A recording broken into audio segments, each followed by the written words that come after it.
Friends, स्वागत है आपका लर्न विद अंजू चैनल में, जहां बात होती है आपकी पढ़ाई, आपकी तैयारी और आपके करियर की।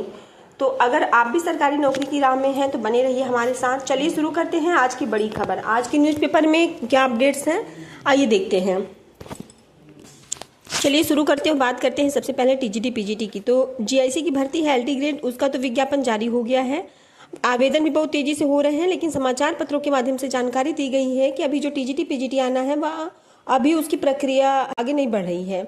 अभी शिक्षा सेवा चयन आयोग में इसका अध्याचन नहीं पहुंचा है। देखिए यहाँ पर लिखा है, प्रदेश के राजकीय विद्यालयों में शिक्षक भर्ती के लिए आवेदन लिए जा रहे हैं, लेकिन अशासकीय माध्यमिक विद्यालयों में शिक्षक भर्ती का कोई अता पता नहीं है। संबंधित विभाग अब तक रिक्त पदों का विवरण ही जुटा रहे हैं। माध्यमिक शिक्षा निदेशक ने सभी जिला विद्यालय निरीक्षकों को पत्र जारी कर 5 अगस्त तक रिक्त पदों का विवरण मांगा था और इसमें मार्च 2026 तक की सभी रिक्तियों को भी शामिल करने को कहा था।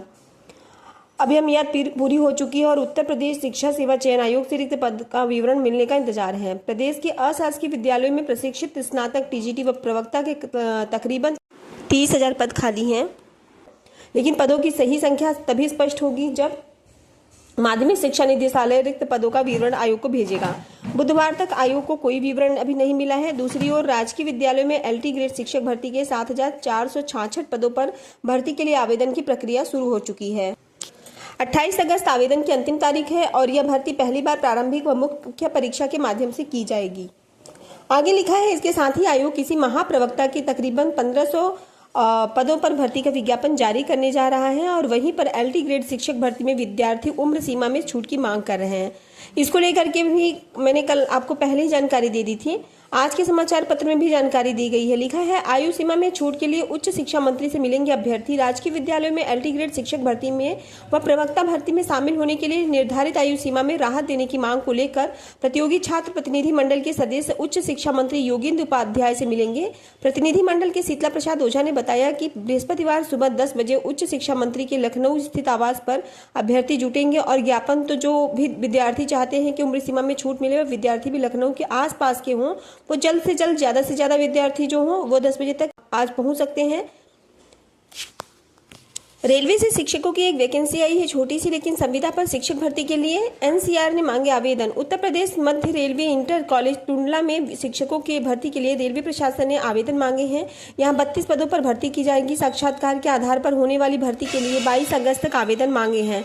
सभी भर्ती संविदा पर भी ही होंगी। जो संविदा शिक्षक होंगे उनको कितना मिलेगा, यहाँ पर लिखा है कि 27,500 प्रति माह मानदेय मिलेगा। वहीं सहायक अध्यापक के लिए पीटीआई 2 पद, संगीत गायन पदों में के बारे में लिखा है। अगली सूचना यूपी SSS की है। लिखा है, जेई के 2300 से अधिक पदों पर जल्द होगी भर्ती। उत्तर प्रदेश अधीनस्थ सेवा चयन आयोग 2300 अवर अभियंता के पदों पर भर्ती करने जा रहा है। उसे भर्ती संबंधी प्रस्ताव मिल चुके हैं।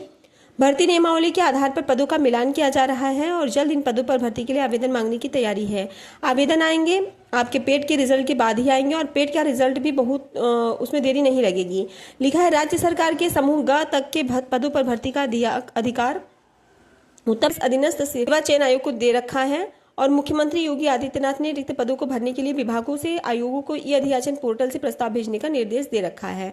उत्तर प्रदेश अधीनस्थ सेवा चयन आयोग को लगातार भर्ती संबंधित प्रस्ताव प्राप्त हो रहे हैं और आयोग को अवर अभियंता के 2303 पदों पर भर्ती के प्रस्ताव अब तक मिल चुके हैं। इसमें अवर अभियंता सिविल के 1625 और इलेक्ट्रिकल के 302, विद्युत यांत्रिक के 376 पद शामिल हैं। एसएससी की एक भर्ती के बारे में जानकारी दी गई है। लिखा है, 3,131 पदों के लिए एसएससी ने भर्ती निकाली है। एसएससी ने CHSL भर्ती परीक्षा 2025 के तहत विभिन्न केंद्रीय मंत्रालयों, विभागों और संगठनों में कुल 3,131 पदों के लिए रिक्तियां निकाली हैं। अभ्यर्थी ssc.gov.in पर जाकर के विभाग व रिक्तियां देख सकते हैं। भर्ती के लिए आवेदन 18 जुलाई तक किया गया था। पदों का विवरण जो है वो बाद में जारी किया गया है। बस यह बात है। एसबीआई से भी क्लर्क की वैकेंसी आई है। लिखा है कि एसबीआई क्लर्क के 6,589 पदों के लिए आवेदन शुरू है। आईबीपीएस के लिए अलग वैकेंसी निकली है। एसबीआई अपना अलग निकालता है। आईबीपीएस के बाद अब एसबीआई ने क्लर्क के लिए 6,589 पदों पर भर्ती के लिए बुधवार को अधिसूचना जारी कर दी है। बुधवार से ऑनलाइन आवेदन की प्रक्रिया शुरू हो गई है। आवेदन की अंतिम तारीख 26 अगस्त है। आवेदन वेबसाइट sbi.co.in पर जाकर के कर सकते हैं। अलग राज्यों में कितने पद हैं उसके बारे में भी जानकारी दी गई है और यह कहा गया है कि इसकी टीआर 1 परीक्षा सितंबर में होगी इसकी जो मुख्य परीक्षा है वह नवंबर में होगी। बीपीएससी टीआरई 4 के बारे में भी जानकारी दी गई है। शिक्षकों की आधी रिक्त ही टीआरई 4 के लिए होगी। लिखा है कि राज्य के सरकारी स्कूलों में शिक्षक बहाली की कुल रिक्तियों में आधी सीटें 2026 में होने वाली विद्यालय अध्यापक नियुक्ति परीक्षा टीआरई 5 के लिए रिजर्व रखी जाएंगी। इस वर्ष होने वाली टीआरई 4 में कुल रिक्तियों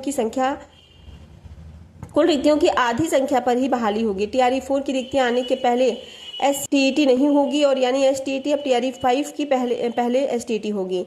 शिक्षा विभाग ने टीआरई 4 की तैयारी तेज कर दी है। शिक्षा विभाग ने सभी जिलों से कक्षा 1 से लेकर 12 तक के लिए शिक्षकों के रिक्त पदों की रिपोर्ट मांगी है। शिक्षकों की रिक्ति आने के बाद रोस्टर क्लियरेंस होगा और संभावना है कि जल्द ही टीआरई 4 के लिए रिक्त संबंधित अधियाचना बीपीएससी को भेजी जाएगी।